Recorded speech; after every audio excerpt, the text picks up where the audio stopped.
વિદ્યાર્થીઓ એક સરસ મજાનો પ્રશ્ન છે, તમે બધા તૈયાર? તો આપણો પ્રશ્ન છે, વિશ્વમાં એવું કયું મંદિર છે કે જેમાં આરતીમાં 1 મિનિટનો વિરામ લેવામાં આવે છે? વિશ્વમાં એવું કયું મંદિર છે કે જ્યાં આરતી કરતે વખતે 1 મિનિટનો બ્રેક લેવામાં આવે છે?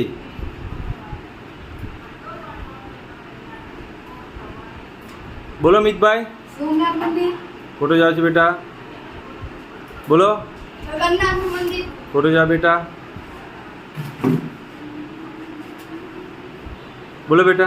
द्वारकाधीश मंदिर। फोटो जाओ बेटा। चलो बेटा। तिरुपति बालाजी। फोटो जाओ बेटा। बोलो राम भाई बेटा। सरस साचो जवाब छे।